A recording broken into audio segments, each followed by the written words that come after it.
স্বাধীনতার দোহাই দিয়ে আহ, যারা কোরআন শূন্য বিরোধী কথা বলবে তাদের বিরুদ্ধে আমাদের হাতের স্বাধীনতাও চালু করে দিব।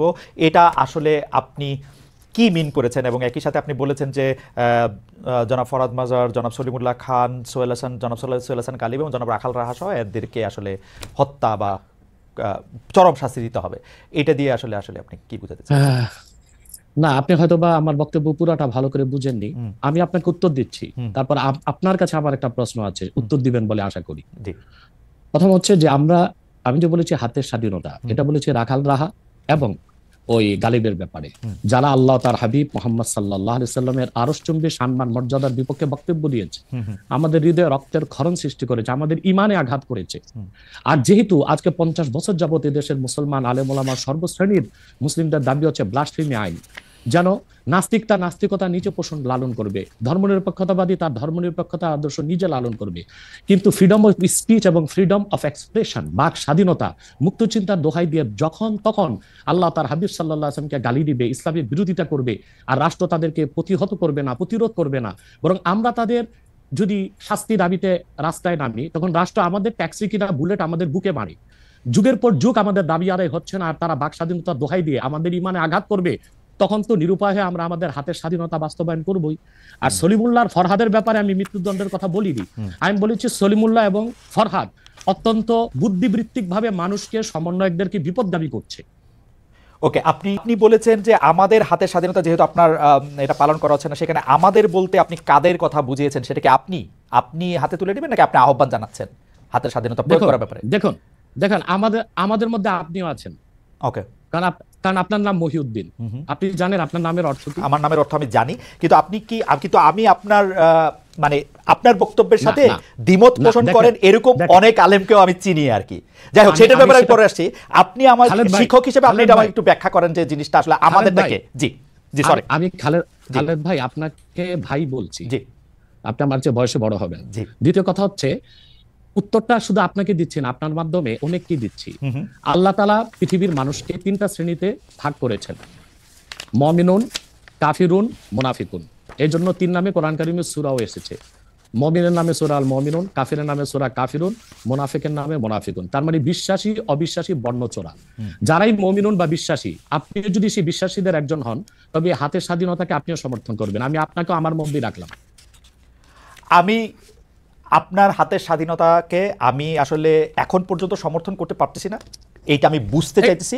কারণ হচ্ছে যে অনেক এটা আপনি আমাকে বলেন, সেই আপনি কিনা, মানে আমাকে না রেখে আপনি আপনাকে বলেন যে এই হাতের স্বাধীনতা আপনার কিনা। এবং পাশাপাশি আমার প্রশ্ন, বাংলাদেশে এই রকম ফতোয়া দেওয়ার আর কার অধিকার রয়েছে, বা আপনি ছাড়া আর কে এরকম বলতে পারেন? দেখুন, সেটাই বলছি। আমার থেকে আপনাকে দূরে সরাতে চাই না, কারণ আপনি মহিউদ্দিন মানে যে দিনকে জিন্দা করে, রাইট, ধর্মের পুনরুদ্ধার, দিনের সংস্কার। হ্যাঁ, পুনরুদ্ধার না, দিন তো পরিপূর্ণ হয়ে গেছে 1000 বছর আগে।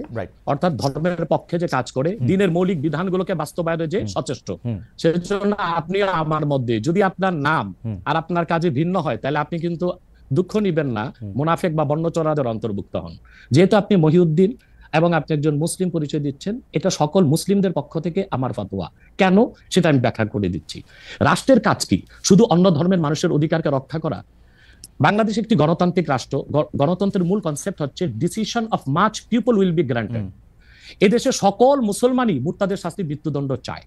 একটা ক্ষেত্রে আমাদের আলেম ওলামাদের মধ্যে কিছু মতভেদ আছে, সেটা হচ্ছে যে মুরতাদকে তওবা করার সুযোগ দেওয়া হবে কিনা।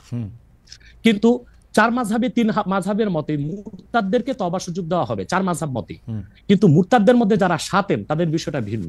শাতেম হচ্ছে আল্লাহ ও তার হাবিবকে যারা গালি দেয়, তারা শাতেম।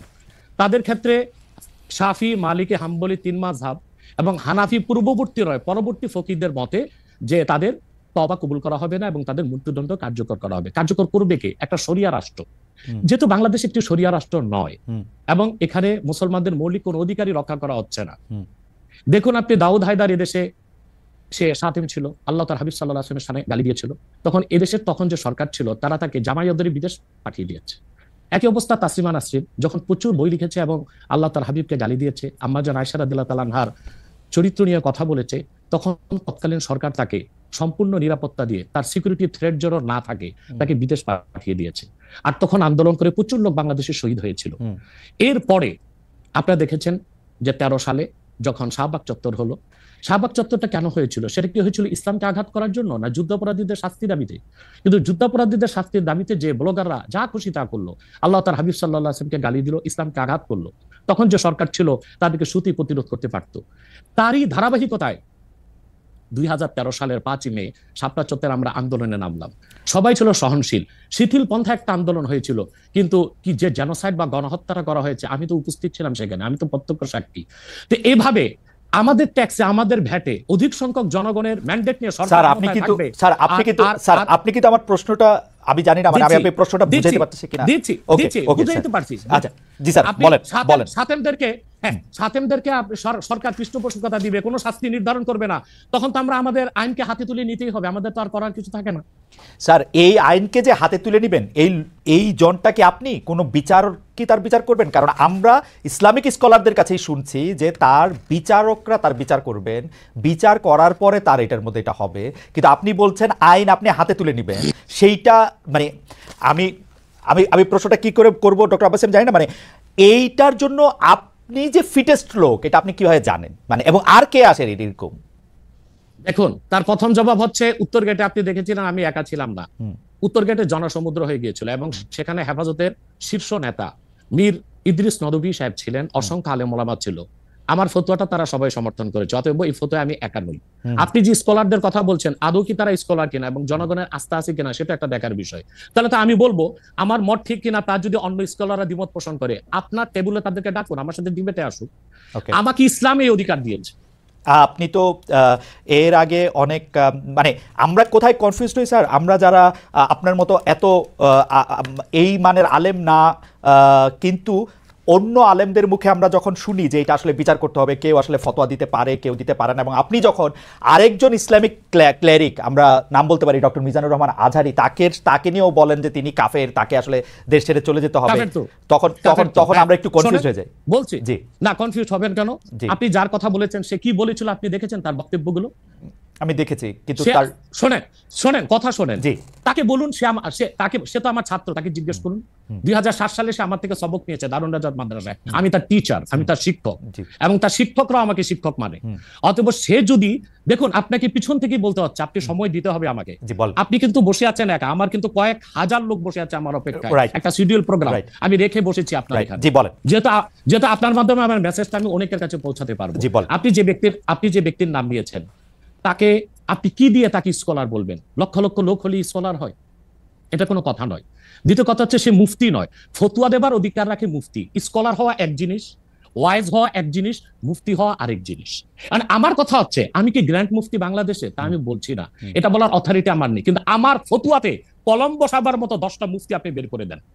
এখন অন্য মুফতিরা বলছে না কেন, সেটা একটা সাহসিকতার বিষয় আছে, সেটা আরো কোনো তাদের প্রতিবন্ধকতা থাকতে পারে। যেমন আপনি দেখেছেন আওয়ামী শাসনের সময় দেশের অনেক বড় বড় আলেম শেখ হাসিনার দালালি করেছে, তো তারা কি এমন কোনো ফতোয়া দিবে যে সরকার বেকায়দায় পড়ে? পারলেও তাকে আলেমদের কাউকেও অনেক বড় গালি দিতে শুনেছি, মানে দাজ্জাল বা এরকম বলতেও শুনেছি আর কি। এইটা কি ঠিক আছে? মানে আমরা লোকরা কি করবো তাহলে? দেখুন, এটা ঠিক আছে কেন? ঠিক আছে সেটা হচ্ছে তাদের বক্তব্যগুলো এত মারাত্মক, এবং বক্তব্যগুলো যখন আল্লাহ তার হাবিব মুহাম্মদ সাল্লাল্লাহু আলাইহি ওয়াসাল্লামের সম্মানের খেলাফ যায়, তখন কিন্তু আমাদেরকে কঠোর ভাষায় তাদেরকে প্রতিহত করতে হয়। যেমন আপনি যে তরুণ বক্তার কথা বললেন, তরুণ বক্তা, সে লোকটা কি বলেছে? সে আল্লাহর হাবিব নূর নবীজি মুহাম্মদ মুস্তাফা সাল্লাল্লাহু আলাইহি ওয়াসাল্লামের আরশচুম্বী সম্মানের খেলাফ, আল্লাহ তাআলার সম্মানের খেলাফ বক্তব্য দিয়েছে, হালাল শব্দ ব্যবহার করছে। এটা কি হয়? সে বলেছে আম্মা জান খাদিজা ভার্জিন ছিলেন না, আমার মাকে যদি কেউ বলে ভার্জিন ছিল না আমি মেনে নিব। সে বলেছে যে কিন্তু স্যার আপনার কাছে কি মনে হয় না উনি তাকে আসলে অসম্মান করার জন্য একটা ফ্যাক্ট সামনে আনছেন? না না না, এটাই আপনাদের মৌলিক বিশ্বাসের মধ্যে একটা বড় ঘাপলা। আমার সাথে আপনার কথা বলার যে শব্দচয়ন, সেটা কখনো আল্লাহ তার হাবিব সাল্লাল্লাহু আলাইহি ওয়াসাল্লামের শানে ওই শব্দচয়ন ব্যবহার হতে পারে না। ইসলামী আইনশাস্ত্র স্পষ্ট এসেছে যে, দেখুন আমি আপনাকে একটা হাদিস শোনাচ্ছি, একটা হাদিসে কুদসি।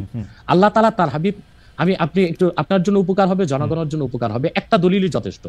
খন্দক যুদ্ধে আল্লাহ হাবিব সাল্লাল্লাহু আলাইহি ওয়াসাল্লামের আসর নামাজ কাজা হয়েছিল, আর উহুদ যুদ্ধে আল্লাহ হাবিব সাল্লাল্লাহু আলাইহি ওয়াসাল্লামের দাঁত শহীদ হয়েছিল। উহুদ যুদ্ধে আল্লাহ হাবিব সাল্লাল্লাহু আলাইহি ওয়াসাল্লামের দাঁত শহীদ হওয়ার পর আল্লাহ হাবিব সাল্লাল্লাহু আলাইহি ওয়াসাল্লাম কাফিরদেরকে বদদুয়া করেন নাই, কিন্তু খন্দক যুদ্ধে নামাজটা ছুটে যাওয়াতে এত কষ্ট পেয়েছেন আল্লাহর হাবিব, তিনি বদদোয়া করেছেন, আল্লাহুম্মা ইমলা বুতুনাহুম ওয়া কুবুরহুম নারা, আল্লাহ কাফেরদের কবরগুলো আর সিনাগুলো জাহান্নামের আগুন দিয়ে ভরপুর করে দাও, তাদের কারণে আসর নামাজটা পড়তে পারলাম না। মাগরিবের পর আল্লাহর হাবিব সাল্লাল্লাহু আলাইহি ওয়াসাল্লাম আসর কাজা করে মাগরিব পড়েছেন। আল্লাহ তখন হাদিসে কুদসি নাজিল করেছেন, মুহাম্মদ সাল্লাল্লাহু আলাইহি ওয়াসাল্লাম, আপনি উহুদে আপনার দাঁত শহীদ হয়েছে, আপনি মাফ করে দিয়েছেন, কিন্তু খন্দকে নামাজ চলে গেছে, আমার হকটা মাফ করলেন না। আল্লাহ সেদিন নিয়ম করে দিলেন, আল্লাহ বললেন যে আপনার উম্মতের মধ্যে কোনো ব্যক্তি যদি সারা জীবনও নামাজ না পড়ে, সে কাফের হবে না, গুনাহগার হবে, পানিশমেন্ট পাবে, কিন্তু ওমান তাআনা শাআরাতাম মিন শাআরাতিকা ইয়াকফুর, কিন্তু আপনি মুহাম্মদ সাল্লাল্লাহু আলাইহি ওয়াসাল্লামের একটি চুল মোবারক নিয়ে যদি কেউ মন্তব্য করে, সে কাফের হয়ে যাবে। তার মানে হচ্ছে আমার আপনার ক্ষেত্রে যে শব্দ চয়ন চলে, সেটা আল্লাহ তার হাবিব সাল্লাল্লাহু আলাইহি ওয়াসাল্লামের আরশচুম্বী সামনে চলে না। এখন ইচ্ছাই হোক অনিচ্ছাই হোক ওইরকম শব্দ ব্যবহার যে করবে, ইসলামী আইন শাস্ত্র মতে সে কাফের বলে ঘোষিত হবে। ওকে, সেই একইভাবে আপনি মাওলানা রাজাক বিন ইউসুফকেও আপনি বলছেন যে তার কিছু শব্দ চয়ন নিয়ে আপনার আপত্তি ছিল, সেটা একইভাবে সেটা বলছেন সে মাওলানা রাজাক বিন ইউসুফ সম্পর্কে। এবং তিনি দেখেন একটা কথা বলি, আব্দুর রাজ্জাক সাহেবকে গালি দেওয়াতে আপনি যত কষ্ট পেয়েছেন, সে তত কষ্ট পায়নি, কারণ সে তার ভুলটা বুঝতে পেরেছে। আমি যে কোনো গালি শুনলেই কষ্ট পাই, যে কোনো গালি শুনলেই কষ্ট পাই। আপনি তার প্রমাণ হচ্ছে সৌদি এমবিসিতে আমাকে দাওয়াত করেছিল গত বছর, আমি কিন্তু আব্দুর রাজ্জাক সাহেবের ছেলেকে চিনতাম না, কিন্তু দৌড়িয়ে এসে আব্দুর রাজ্জাক সাহেবের ছেলে আমাকে আলিঙ্গন করেছে এবং বলেছে আমি আব্দুর রাজ্জাক সাহেবের ছেলে। তার মানে আমরা যদি কারো ভুল ধরি, কাউকে গালি দিই, কুফর ফতোয়া দিই, সেটা ব্যক্তি আক্রোশ থেকে না, এটা তারাও জানে, এবং আমরা চাই তারা তওবা করুক, সংশোধনে আসুক। এখন যে স্কলার গুলোকে আমি কাফের বলেছি, গালি দিয়েছি, আপনার কষ্ট লাগলো, তারা আল্লাহর কাছে ক্ষমা চাইতে তাদের বাধাটা কোথায়?